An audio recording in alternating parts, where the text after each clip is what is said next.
A very warm welcome to all of you who are tuning in from across Southeast Asia. We're pleased to see such a diverse group with us today.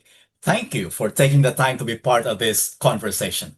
My name is Kem. I am the Deputy Regional Director of the Southeast Asia GBV Prevention Platform Secretariat. I have short hair with eyeglasses, and I'm wearing a blue jacket over a lighter blue shirt. Before we begin, a few housekeeping notes to help us run the session smoothly. First, please rename yourself using the format name_organization. This session will run up to 60 minutes. To minimize background noise, we kindly ask that you remain on mute throughout the session unless it's invited to speak. You may also keep your video turned off to help with bandwidth and ensure a stable connection for everyone. Questions and reflections are welcome at any time and can be shared through the chat box. Our team will be monitoring the chat and grouping similar questions for the Q&A segment later in the session. Closed captions and live translations are available. You may turn on closed captions or CC or Wordly.ai in Zoom to access live translations. Khmer to English and English to Khmer interpretation services are also available. Finally, please note that this session is being recorded for documentation and learning purposes. Now, about closed captions. To access live closed captions translations, click the CC button on your Zoom toolbar, turn on translation, select your language, and click Save. If you don't see the CC icon, hover over your Zoom window or click More. As I said, you can also use Wordly AI translations and captions. On your Zoom toolbar, click the Apps button, locate the Wordly AI app, choose your preferred language, then click Start. You will then be able to view live captions directly on your screen. To listen to live interpretation on your Zoom toolbar, click the Interpretation button, shown as a globe icon or labeled Interpretation. You will see a list of available languages. Please select the language Khmer or English. Once selected, you will begin hearing the live interpretation in that language. If you would like to hear only the interpreter, please select Mute Original Audio. Now, finally, please note that one of our panelists is visually impaired, so there may be occasional pauses to ensure full accessibility. And thank you for your understanding. This session is designed as a practitioner learning exchange. We're not here to simply share slides or concepts, but to create space for reflection, dialogue, and shared learning across different contexts and experiences. Our focus today is on how intersectionality can be practically embedded in GBV primary prevention, with particular attention to how the SASA approach has been adapted in practice. We'll be exploring what this looks like on the ground, what has worked, what has been challenging, and what lessons can be drawn from others working in diverse settings. As you listen today, ask yourself, who are currently left out in GBV prevention efforts, and what would it take for GBV prevention in your context to be genuinely inclusive, not in principle, but in practice? Importantly, this discussion is grounded in real implementation experience from Cambodia. What you'll hear today is not theory alone, but insights drawn from lived practice, community engagement, and ongoing learning.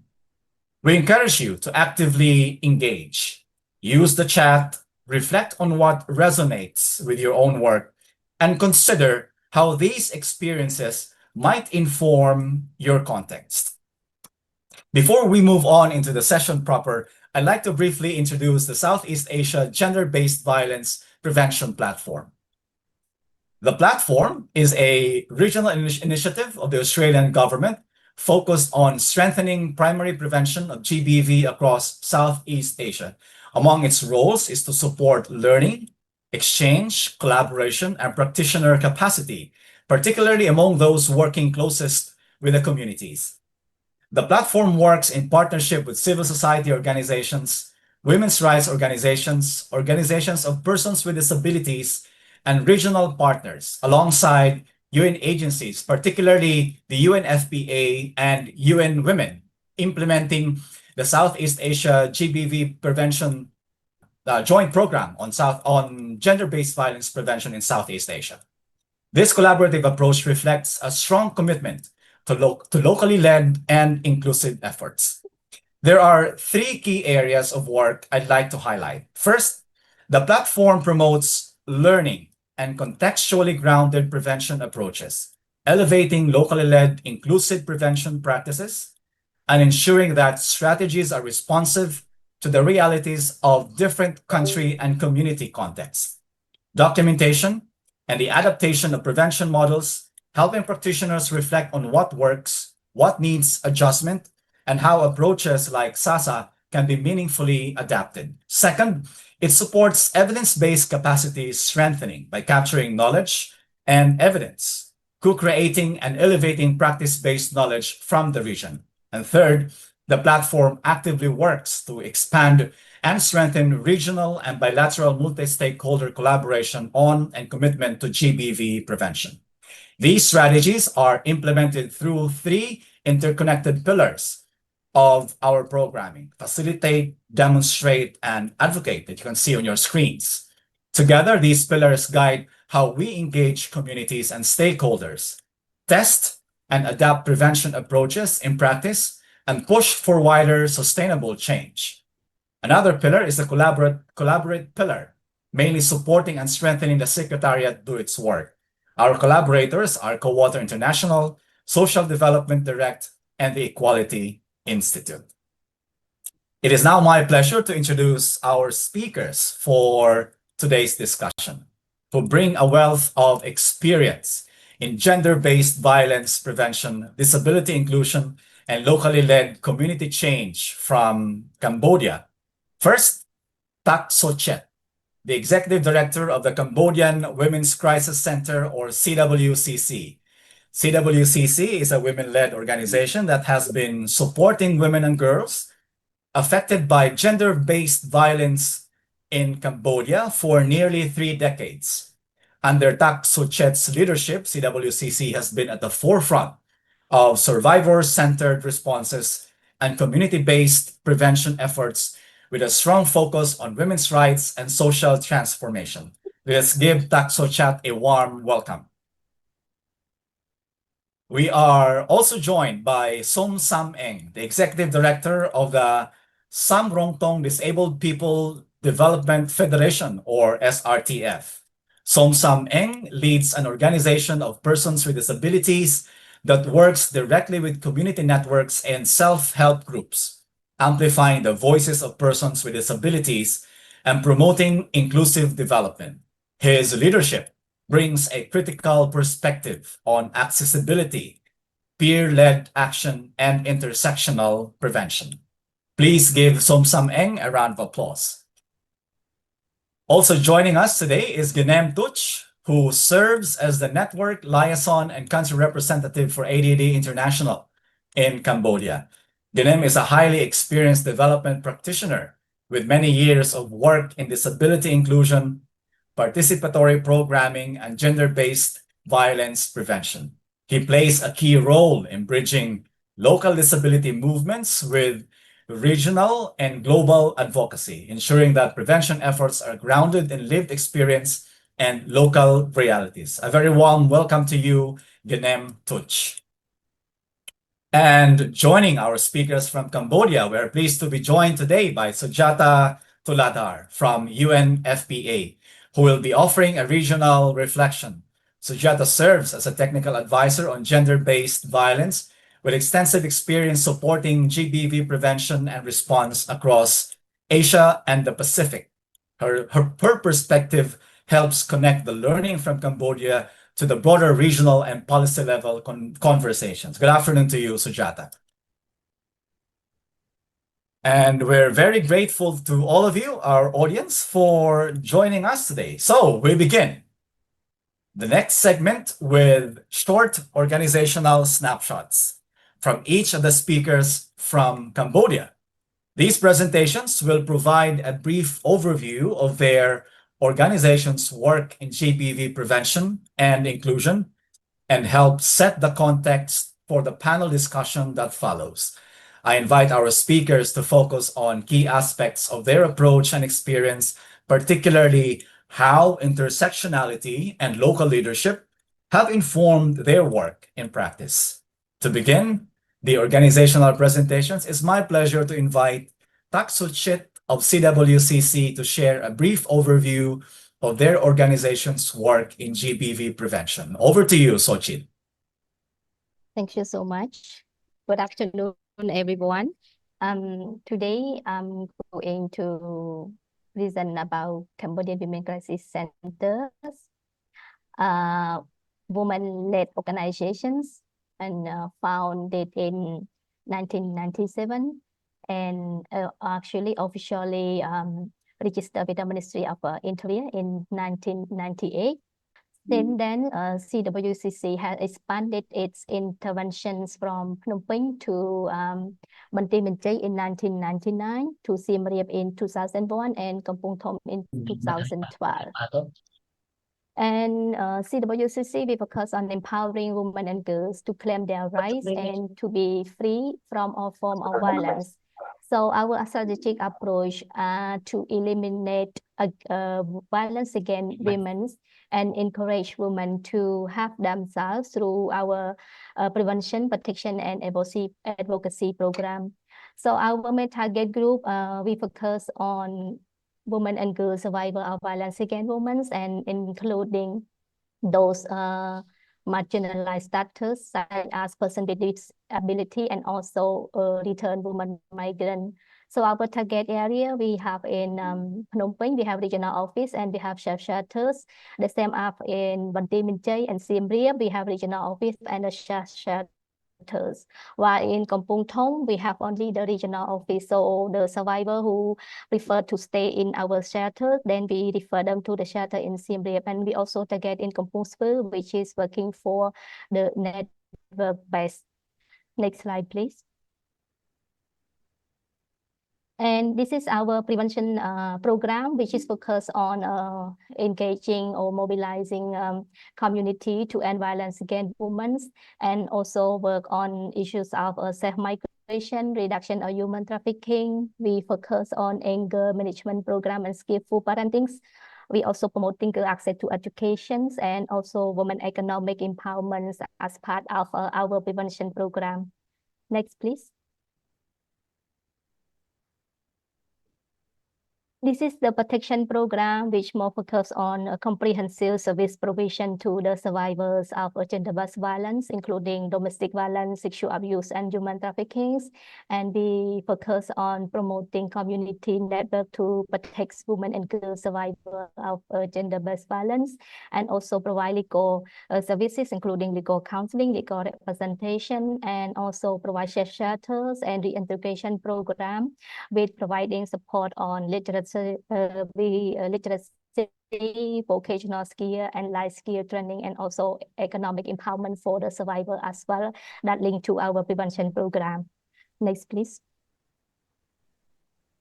This is the advocacy program. So we focus on communication, publication, and also cooperate with the stakeholder, including government and also national and international key stakeholder as well, and also including information sharing and management. Next. And this is our organizational development program, which is more on capacity building for our internal staff and development, so which is focused on program management, strengthening management system, human resource development, and so on. Next. And this is the brief partnership with history with United Nations Trust Fund. So CWCC, we have received the fund from United Nations Trust Fund, which is the cycle 20 of UN Trust Fund that CWCC in partnership with ADD International has been implemented the project so-called Promoting Women Dignity projects from March 2017 to February 2020. And then the last one that we also in partnership with ADD International, which is the cycle 25. So we implemented a project so-called Joint Us for Social Transformation project, which is a project that started in August 2022 to July 2025. So in this session, we're going to share our experience in implementing this JAP project under the United Nations Trust Fund support. Next. So this is the project description of a Joint for Social Transformation project. So we implemented by CWCC and ADD International. And the aim of this project is to prevent and respond to violence against women and girls with focus on intersectionality, with focus on marginalized groups such as women with disability, my Muslim people, and women working in internet workers, and also LGBTIQ individuals. So as our strategy, we focus on inclusive essential services by providing comprehensive services to the survivor of violence against women, and norm change that focus on SASA with intersectionality and connect to the economic empowerment and also policy advocacy. So in this project, we actually coverage with 6 provinces across Cambodia. Next. So the project, we partner with Lao is Diversity, which is an organization focused on working with the LGBTIQ, and also we also partner with a network of entertainment workers, also Camera, which is organization working on women and also gender equality, which is organization working addressing issues of women, like my Muslim women, and also organization of people with disability that we have. Our key speaker here today is the representative of the Samrongtong Disability Development Federation. So these are the partner of our JAST project. And this is the outcome one of the JAP project. We focus on access to inclusive and quality essential service by working closely with the GBV response working group that have a multi-actors working in this group addressing issues of provide access support to the survivor of gender-based violence. So in this, we established GBV response working group, and also we train this service provider on JC principle, and also referral guideline basic counseling, but which is respond to the provide a comprehensive and quality services for the survivor, and also provide shelter, legal aid, psychological counseling, and reintegration support with the follow-up for the survivor after the reintegration. Next.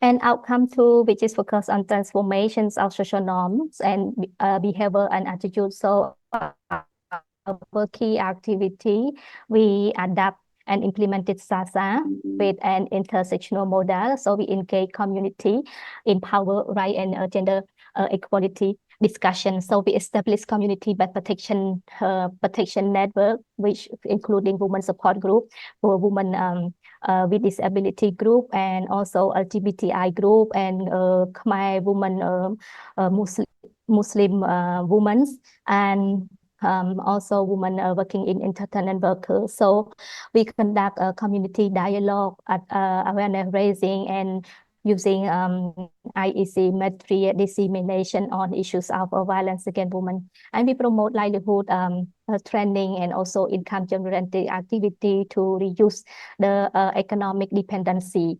And we also train parents, caregiver, and duty bearer on positive parenting, gender equality, and prevention of violence against women and girls. Next. And the last outcome, which is focused on government capacity for intersectional policy development. So the key activity we focus on provide like technical support to Ministry of Women Affairs and also the AC for the NAPWA and SDP revision. So we also conduct capacity building. Apologies, Sochat, we lost you. Okay, you're on again. Go ahead. Okay, so we also develop and share a policy brief on intersectionality and also influence the regional or policy discussion, national policy discussion as well. So this is in some what we have done in terms of in embedding intersectionality in our just project implementation. So thank you from my side. Thank you for sharing that, Sochit. CWCC's programs are a strong example of how locally led inclusive approaches can make a difference in GBV prevention, particularly through the JUST project, which has focused on the adaptation of SASA with intersectional lens. I'm sure our audience would want to learn more about what you did. Now, I'm pleased to invite Som Eng of SRTF to share a brief overview of SRTF's work in GBV prevention and disability inclusion. Over to you, Sameng. បាទអរគុណសួស្តីខ្ញុំបាទឈ្មោះសំអេងជាប្រធានអង្គការសហព័ន្ធអវត្តជនការសំរងតងហៅកាត់ថា SRTF SRTF គឺជាអង្គការតំណាងសម្លេងជនមានការភាព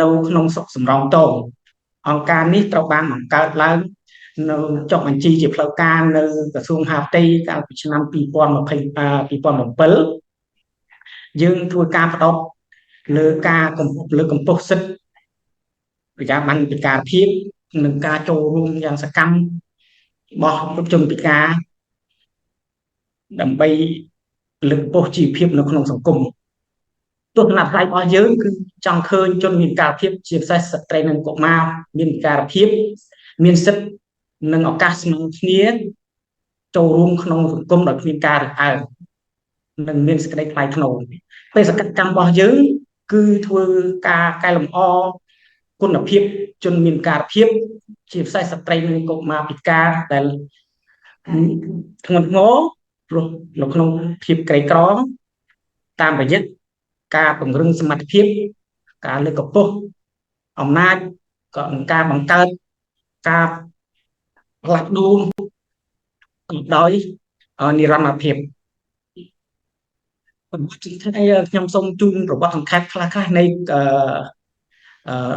ភាពជាដៃគូអង្គការ ADD បានគឺជាអង្គការមួយដែលបានធ្វើការយូរអង្វែងជាមួយ SRTF តាំងពីឆ្នាំ2007មកម្លេះហើយ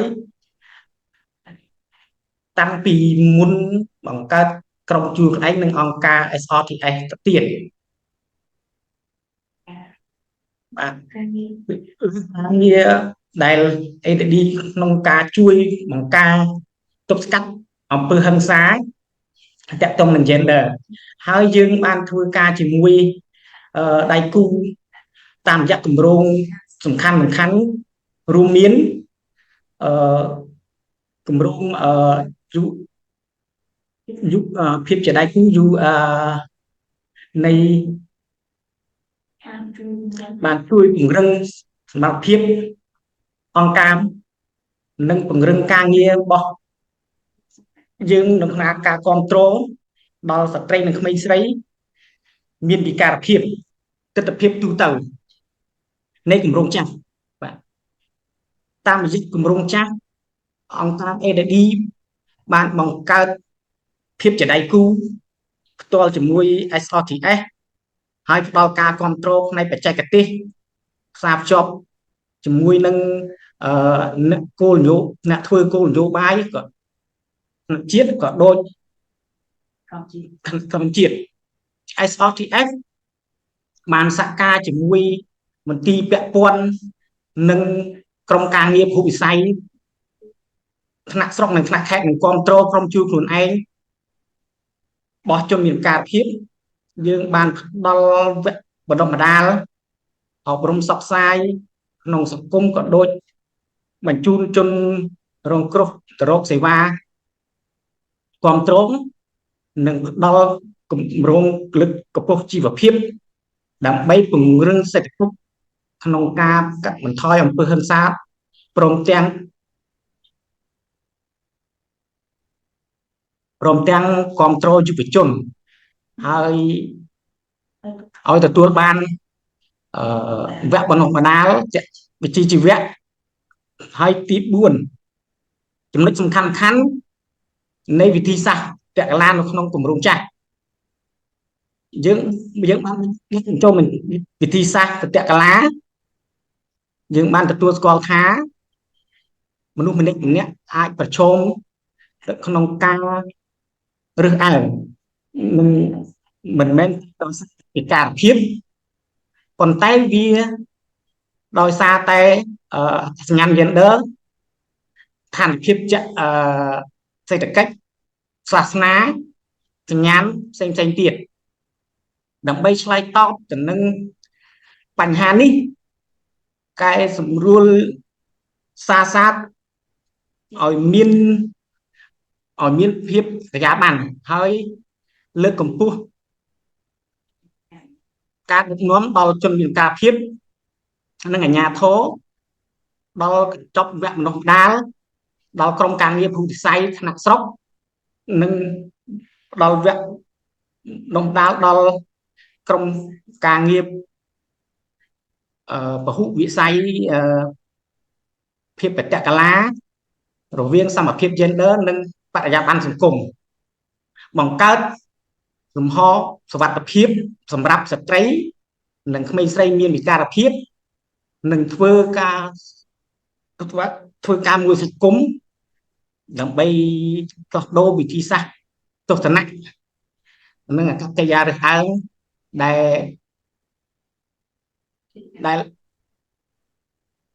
លនឹងធ្វើវេទិកាមូលជាមួយអ្នកគោលរៀបចំធ្វើគោលនយោបាយស្ដីពីវិការភាពភាពតកលារវាងសមភាព gender និងបរិយាបន្នសង្គមហើយខ្ញុំជឿជាក់ថាការផ្លាស់ប្ដូរអាចកើតឡើងបាននៅពេលដែលសម្លេងរបស់យើងតែងតែត្រូវបានមើលរំលងមិនមើលរំលងហើយត្រូវបានគេស្ដាប់និងដឹកនាំការផ្លាស់ប្ដូរដោយខ្លួនឯងបាន Sameng, can we give you a minute to wrap up, please? Thank you.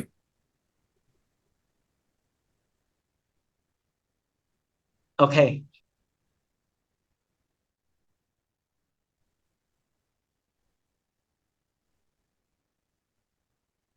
You can make your closing. Please go ahead. នឹងខ្ញុំសូមបញ្ចប់បទបង្ហាញនេះប៉ុណ្ណេះសូមអរគុណ Thank you so much, Sameng. Your organization's efforts to support persons with disabilities, particularly the youth, women, and girls, are impressive. It's a strong example of how disability inclusion is essential for effective and intersectional GBV prevention. Unfortunately, time is always an enemy in webinars like this. So we invite the next speaker is Ginem to share a brief overview of ADD International's work and its experience in integrating disability inclusion into GBV prevention. We give Ginem more or less 5 minutes. Over to you, Ginem, please. Thank you. We can say good afternoon from Cambodia, everyone, and thank you for opportunity to share. Again, my name Nham Tuch. You can call me Tuch. I am the Network Relation and Country Representative for ADD International in Cambodia. ADD International is participatory grant making for disability justice, working in solidarity with organization with disability and activists to challenge the discriminations and shipping power. Our approach is ground in below the people lived experience should be lead the change. And that our philosophy because of their best understanding the challenge and solutions. Recently we launching the new strategy we call empirical strategy, that means flow strategy, for focus on enabling flow of the resource, power, and opportunity to disability justice movement, especially those facing multi-intersectional form of exclusion. That is a very good learning platform to share. Yeah. Let's brief about the partnership. ADD and CWC, like Sujit mentioned, it's not happened that we start the partnership. We have a long history together. For example, we collaboration or partnership in promoting women with dignity projects, and we are implement of the access program, access Australian program, JEDI training program, and recently we just finished the JAS project. Yeah, under the JAS project, ADD partnership with CWCC as a co-implementer, and we partnership with SRTF, Canberra, and Upward.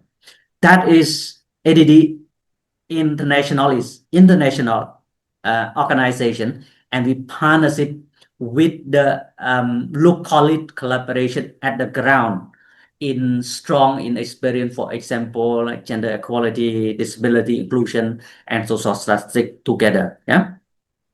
So if we reflect around of the partnership, we see that each partners bring complementary strengths. CWC lead strong in GBV prevention and response. ADD support disability justice and participatory approach in the ground.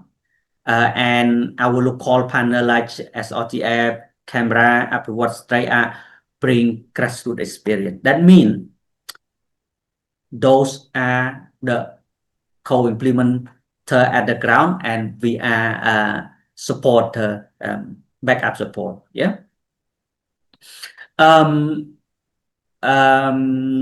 So in terms of how we integrate the intersectionality in the elements, so definitely the strength of JAS is itself focused on the intersectionality, all of the area, all of the strategy. We recognize, like some A mentioned, we recognize the people experience discriminate overlap identities, not only the disability, but a gender, social, religion, socio-economic intersect together. To respond this in JAS project, we adapt SASA with the intersectionality lens. For example, in JAS project, in SASA model, it's not contain the build capacity around the intersectionality. We are included, and we use the social identity wheel as the social identity analysis lens include in the capacity building. We strengthen peer-led and community-based approach, whereas most marginalized group become a leader. So in the process of capacity development, we are peer-led. For example, SASA TOT, we lead with, co-lead with the people with disability, and provide a training to GBV working group, Response GBV. We are co-facilitate with the woman champion us the master training to provide the training together. And the next one is create safe space for inclusive space for dialogue together. For example, annually reflection together between duty bearer and service provider. And we engage duty bearer and community to shape social norm. And the last but not less, link the community level learning to the national network, like some A mentioned. Yeah. I think that is my conclusions of the brief of introduction about side of ADD International. Thank you. Thank you so much, Tuj, and thank you also for keeping the time. Excellent. So we'll now move into the panel discussion, where we will hear directly from Sochit, Sameng, and Tuj about their experiences adapting GBV prevention approaches in practice and how intersectionality is embedded from design through to implementation, monitoring, and learning. Again, we encourage our audience to actively engage throughout the session. Please share your reflections, questions in the chat as you listen. Think about what intersectionality and adaptation might look like in your own context and practice. So that we cover all questions, we kindly ask our speakers to keep their responses to around 3 minutes, if that's okay. All right, now my first question is for Sochit. Sochit, how have you embedded intersectionality into community mobilization and social norms change work? Thank you so much for the questions. I think to already answered answer these questions, but however, I would like to add something. As a CWCC, as the lead organizations in partnership with ADD and other partners, as we mentioned, SRTF, Lao is diversity, camera, and that been implemented the JUST project with focus on embedding intersectionality into community mobilization and social norm change, and also promoted access to services. So this is achieved by designing the program that recognize how multi-identity, such as women and girl survivor of violence against women, as well as marginalized group, including person with disability, LGBTI individual, and also Khmer Muslim women share experience of violence and access to support service. So the key practice of the JUST projects on how we embed intersectionality to community mobilizations include the first is inclusive community mapping and engagement. So our approach begins with participatory mapping to identify marginalized subgroup within the communities, such as people with disability, LGBTI individual, Khmer Muslim people. So the process involves collaboration with the civil organizations working in these areas, as include Lao is diversity or STF that I mentioned above. So through this partnership, we strengthen the capacity of the specialized CSO on gender equality, disability, and social inclusion, that enabling them to take leading role in implementing the prevention program, which is focused on SASA adaptation approach and intersectionality under the JUST project. So, and second, we engage with the local authority. So recognizing the stigma and discrimination faced by women with disability, CWCC and ADD, we focus on establishing and strengthening multi-sectoral network mechanism, including GBV response working group at the district level in all target area. So in parallel with the CSO support, we also build capacity of the duty bearer local authority on gender equality, disability, and social inclusion, as well as on standard procedure for case management and respond to those marginalized groups. So ensuring the active support of local authority is essential for successful and also sustainable implementation of the JAP projects. As well for the integrating intersectionality approach into the community mobilizations. So local authority endorsement not only legitimize project activity, but also strengthen community acceptance for discussion on power, gender, harmful social norm. And local authority also serve as a key ally in community mobilizing community members and reinforcing core message and also modeling positive behavior change. So this approach also has strengthened the trust and collaborations between CSO and community-based group and local authority as a duty bearer. And the third is about the community mobilizations involve active engagement community to recognize and address the stigma and also discrimination faced by different marginalized groups such as women with disability, Khmer Muslim women, or entertainment worker, and those LGBTIQ persons. And this project promote community mobilization through adapted SASA and intersectionality by strengthening peer network and also community protection group and engage local actors, including women support group, people with disability group, LGBTI group, and also duty bearer and parents and also caregivers in awareness raising and prevention activity.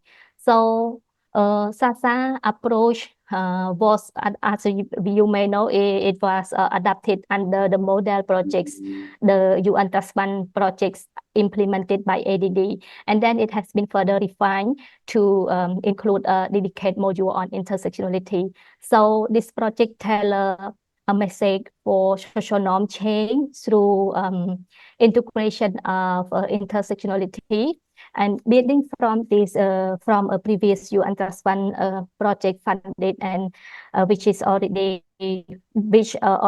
already adopted the SASA approach for women and girls with disability. So this work was further advanced by integrating dedicated intersectionality module into SASA toolkit and also develop a user friendly IEC materials. And these results have synthesized both right holders and the duty bearers within the JUST project, ensuring the most marginalized group were more effective, reach, and empowered. And fourth, it is focused on campaigns and community dialogue. So campaign and community dialogue were used to challenge stigma, discrimination, gender inequality, and also intersecting norm of marginalizations. In parallel, economic empowerment initiatives supporting women, particularly those with disability, by strengthening their financial independence and resilience against violence. And together, this activity fostered a more supportive community that are increasingly engaged in preventing violence, promoting gender equality, and intersectionality approach. So last but the not least is policy advocacy linked to the grassroots level. So the project conducted analytical assessment on social norm change, lesson learned from intersectionality approach, which was disseminated at the national level, engaging key stakeholders at the national level, including Ministry of Women Affairs, DSC, PDOVA, GBV Response Working Group, and also OPD, and also civil society stakeholder. So this process have validated the key finding, strengthen institutional ownership, and promote strategy for sustainability and the application. The last one, I just want to link to the we call evidence-based advocacy. So in the JUST projects, we also conduct the baseline and also final evaluation to measure and how we embedding the intersectionality into the community mobilization and social norm change. So collectively, this strategy will contribute to embedding intersectionality within Cambodian national strategy on violence against women, and also connected effective prevention and response effort moving forward. So I think this is my answer to the question. So thank you so much. Thank you so much, Sushi. Definitely, you need more time to respond to that. We're barely scratching the surface of what you have learned in your implementation of the JUST project and your adaptation of SASA.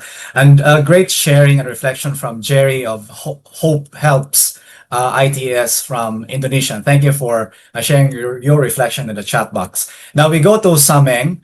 Sameng, I know you already shared a lot of your learning and introducing your organization, but my question to you is about innovation. Sameng, what local innovations or strategies have supported the integration of intersectional approaches into the adaptation of SASA?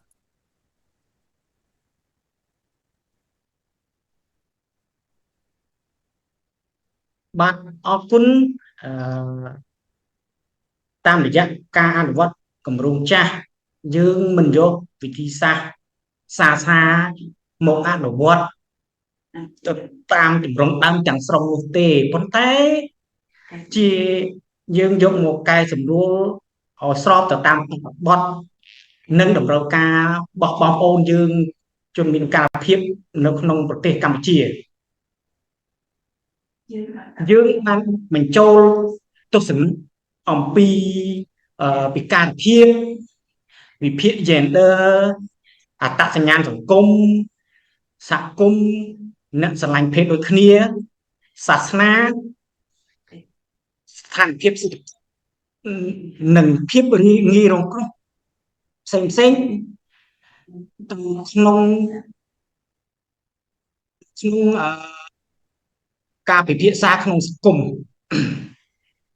និងវិបត្តិដល់ផ្សេងយុទ្ធសាស្ត្រសំខាន់រួមមានទី1យើងបង្កើតសម្ភារៈអប់រំសិក្សាតាមសហគមន៍ទី2យើងបង្កើតនិងពង្រឹងក្រុមជួយខ្លួនឯងដើម្បីឲ្យជនមានការភាពជាពិសេសស្ត្រីនិងក្មេងស្រីអាចគ្រប់គ្រងគ្នាទៅវិញទៅមកទី3យើងផ្ដល់វគ្គបណ្ដាលដល់ក្រុមពហុវិស័យថ្នាក់ស្រុកនិងបង្កើតវេទិកាឆ្លុះបញ្ចាំងតាមរយៈប្រជុំប្រចាំត្រីមាសប្រចាំឆ្នាំដោយមានការដឹកនាំពីគ្រូបង្គោលដែលមានពិការភាពនិងមន្ទីរតារីព្រមទាំងគ្រប់គ្រងអាជ្ញាធរឃុំនិងជនមានការភាពផ្ទាល់ឲ្យដឹកនាំក្នុងការអប់រំសិក្សានៅក្នុងសង្គមរបស់ពួកគាត់ផងដែរយើងធ្វើការជាមួយអាជ្ញាធរមូលដ្ឋានដូចជាមេភូមិឃុំនិងផ្ដល់សេវាដើម្បីធានាថាការឆ្លើយតបដែលមានអាជ្ញាប័ណ្ណផ្សារភ្ជាប់ការបង្ការអំពីអំពើហិង្សាជាមួយនឹងយើងធ្វើការលើកកម្ពស់ជីវភាពនិងការបណ្ដុះបណ្ដាលវិជ្ជាជីវៈដើម្បីដោះស្រាយឲ្យបញ្ហាសេដ្ឋកិច្ចដែលជាមូលហេតុក៏នឹងភាពងាយរងគ្រោះអ្វីដែលយើងបានរៀនគឺការផ្លាស់ប្ដូរដែលសង្គមនិងប្រសិទ្ធភាពជាងមុននៅពេលយើងបានស្ដាប់នៅសំឡេងរបស់ក្រុមដែលងាយរងគ្រោះយើងតែងតែត្រូវបានគេមើលរំលងនិងមិនអនុញ្ញាតឲ្យពួកគេដឹកនាំនិងធ្វើការដោយផ្លាស់ប្ដូរខ្លួនឯងបាទនេះជាចំណុចសំខាន់ដែលយើងជាយុទ្ធសាស្ត្រដែលខាងនៅពេលដែលយើងអនុវត្តគម្រោងចាស់នេះឡើងបាទសូមអរគុណ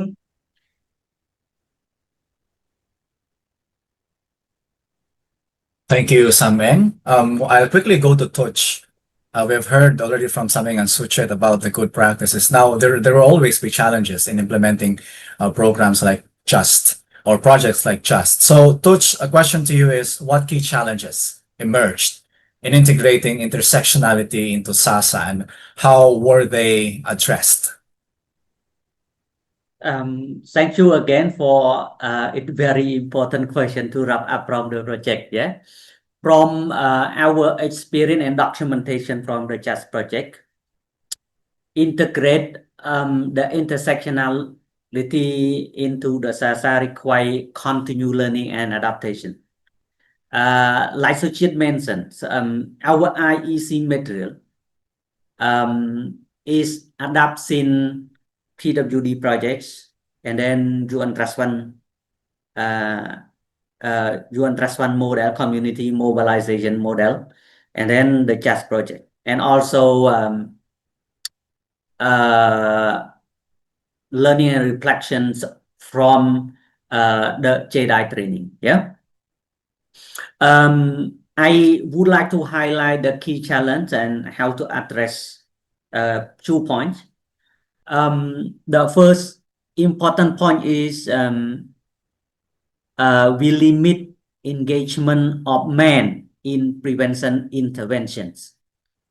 Men are not always meaningfully engaged, yet shift harmful norms require their involvement. Yeah, we talk about gender, we talk about power, we talk about right, we talk about intersectionality. Involvement, men are very important. To respond to this, we try to create the space for men to participate participate in the event as allies and influencers support collective change. For example, the policemen. Yeah. Okay. The second point of emerging challenge is reaching young people for primary prevention. Actually, SASA approach is focused on primary preventions, but we are not rich enough. We reach, but reach not enough, including young people with disability, especially in the school and also the university. Yeah. To respond this, to address this problem, we began explore way to engage youth earlier and recognize that early prevention are critical. For example, like Sujit mentioned, we support youth to participate in vocational training, and then they come back with their skill, and then they strengthen they have the grant to strengthen their economic empowerment, to prevent risk and also support the other peer of young youth. Yeah. The third emerging challenge is understanding and shaping powers. Especially like I mentioned, the capacity building or skill building of the SASA is about power is the root cause of violence. So the concept of powers can be feel abstract for community. Yeah, using the right power are important. Power within, power over, power with. Yeah.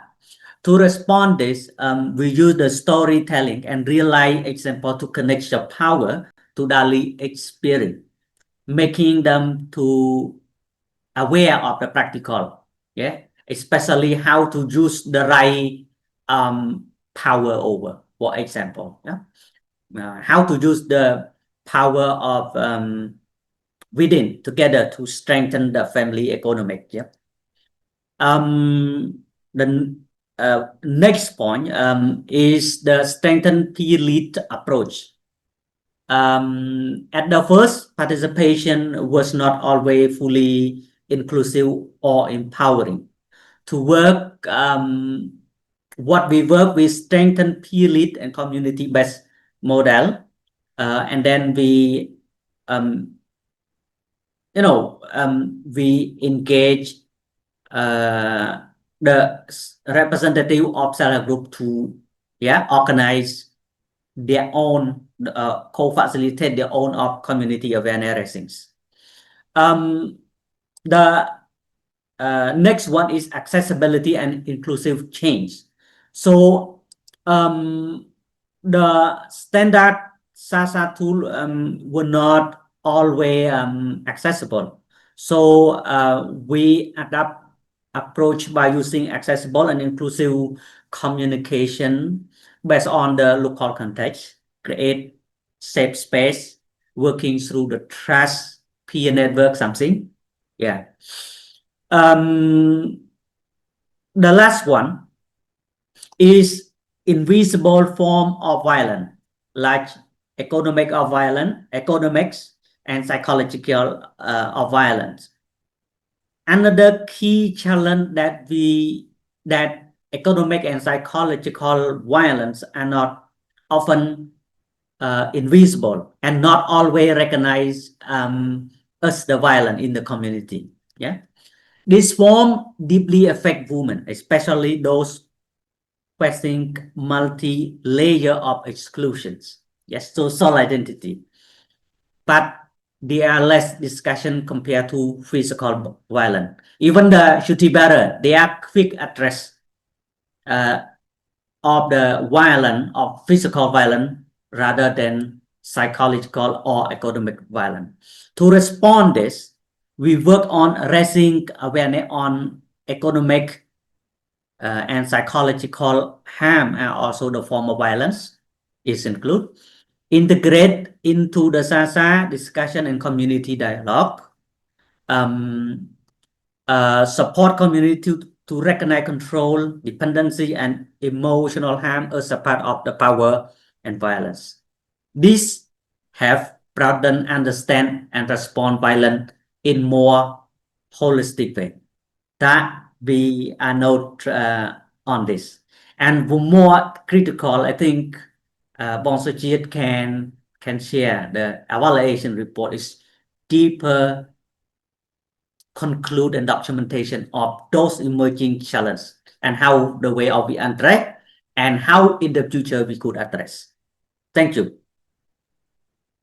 Thank you so much, Tuch, for sharing those practical actions and solutions with us and responding to the question. I'm certain our audience has taken down notes from the responses of you three in the panel. We can see that the chat box is active with several questions and reflections from Aisa, from Anne. We also have from Jerry and Pahima. Thank you so much. Also a question from Shamrak. While we won't be able to respond to them live during this session due to time constraints, we will capture and follow up with those questions offline. So we will respond to you offline. For now, I'd like to move on to the next segment of our session. So I'm pleased to invite Sujata this time, our colleague from UNFPA, representing the UN Joint Program on GBV Prevention in Southeast Asia, to offer a reflection and help us connect today's learnings from Cambodia to the broader regional GBV prevention landscape. Sujata, we are keen to hear from you. Over to you, please. Thank you so much, Kim, and good afternoon, colleagues and friends. It's such a pleasure to join you today for this very, very rich sharing. And sometimes, when the sharing is so rich, time is never enough. But thank you for giving me this opportunity to share a bit of reflection. As Kim mentioned, my name is Sujata, and I serve as the Regional Advisor on Gender-Based Violence with UNFPA Asia Pacific Regional Office. And today I'm joining on behalf of the UN Joint Program on GBV Prevention in Southeast Asia. Perhaps just quickly, I'll mention that the Joint Program is a 5-year regional initiative led by UN Women and UNFPA regional offices and funded by the Australian government. And we work very closely hand in hand with the Southeast Asia Prevention Platform as part of a shared ecosystem linking, global evidence, policy, and survivor-centered approaches to strengthen GBV prevention across the region. I must say that today's session has been truly inspiring. It really reminds us why these spaces matter, to really listen, to learn, and to strengthen our collective capacity to scale up locally led, inclusive, and evidence-based solutions to prevent GBV before it starts. So thank you again for the opportunity, and thank you for creating this space. I must say, I'm particularly thrilled to be part of today's conversation and to hear about this very important GBV prevention work happening in Cambodia. And let me tell you why. Now, as a UN joint program in partnership with Southeast Asia Prevention Platform, we've been working on developing a regional GBV prevention adaptation guidance note, which is a resource that is intended for GBV prevention programs and practitioners with very practical guidance on how to adapt evidence-based gender-based violence prevention models that have been effective in other contexts into the context of Southeast Asia. The premise here is really that, just because a model has been effective in preventing GBV in another region doesn't mean that it'll work here. So what are those essential adaptation steps, that are required to ensure that those models remain effective in the social cultural context and norms that are prevalent in Southeast Asia? And I'm so happy to share that the JUST program that we heard about and have been so impressed about, and the intersectionality model that the prevention program has embodied in Cambodia, is one of the featured examples of promising practices in this forthcoming regional guidance. I think for those of us listening and to the presentation and interaction today, it's very clear why. But let me just break it down very quickly in alignment of the 5 minimum steps for GBV prevention program adaptation that this guidance note clarifies. So first is about selecting and understanding the model.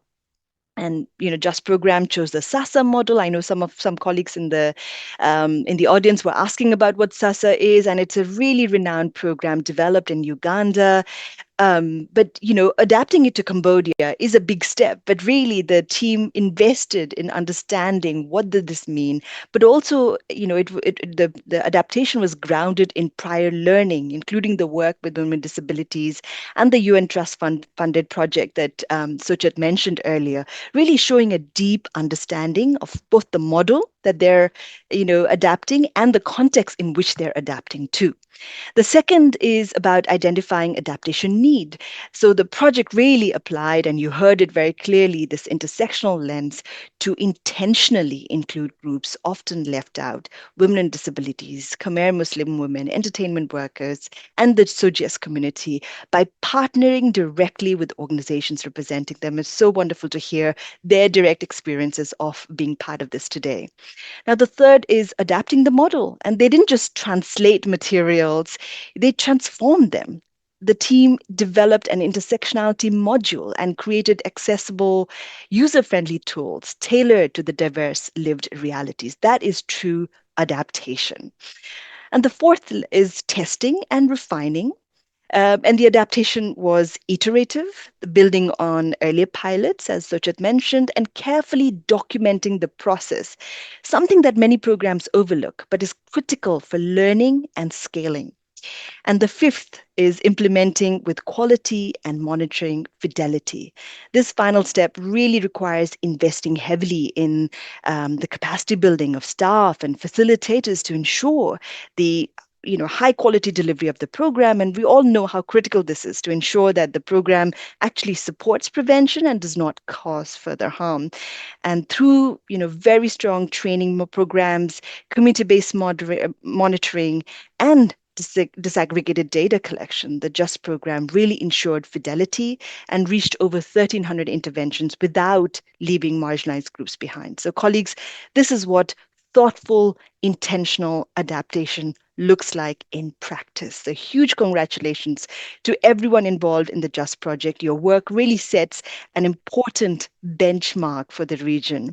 So I really want to appreciate that and also thank the Prevention Platform for creating this space, for the shared learning. This has really been valuable and inspiring, learning event. I know the time is tight, so I'll close here. For anybody who's interested in the adaptation guidance that I mentioned, we'll be sharing it soon and also hosting a regional learning session. So please stay connected. Thank you, Kim. Back over to you. Thank you so much, Sujata. We look forward to that regional learning session and the adaptation guidance. Dear audience, ladies and gentlemen, thank you for staying with us up until this point. Once again, Sujata, thank you for your succinct yet potent reflection. Ladies and gentlemen, a round of applause to our speakers, Sochit, Tuch, Sameng, and Sujata, please.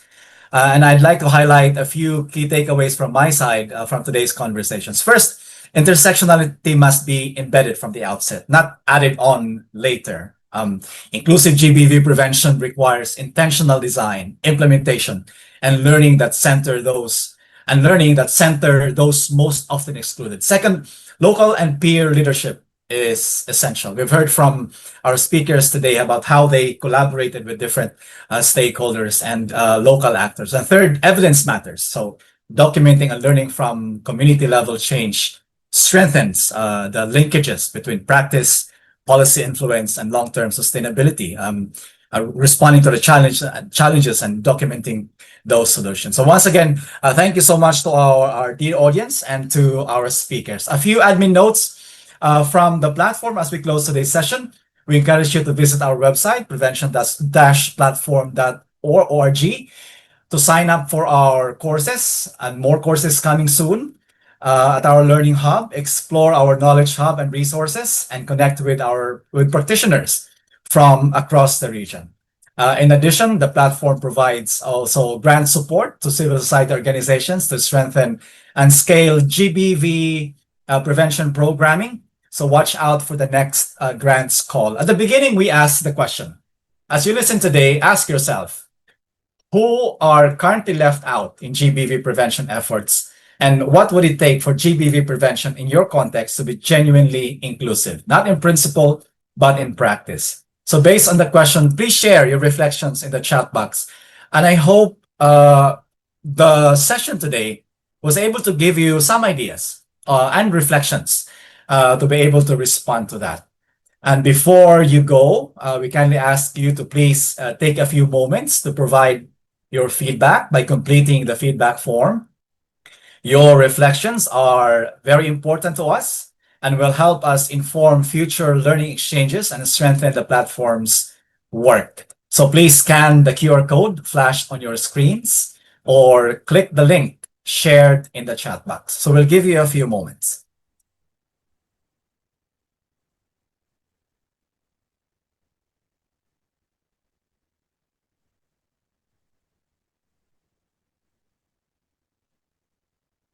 All right. And ladies and gentlemen, that concludes today's sessions. May I please invite our speakers to switch on their cameras so we can have a group photo.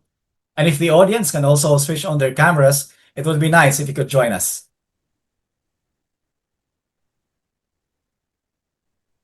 May we please ask our technical team to take the photo for us? Please look at your camera.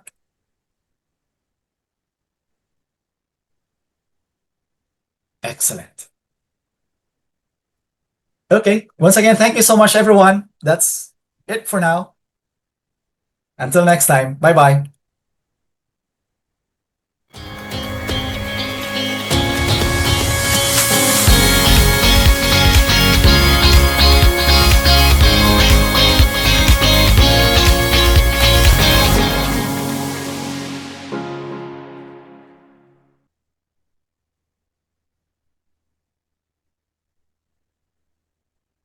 Recording stopped.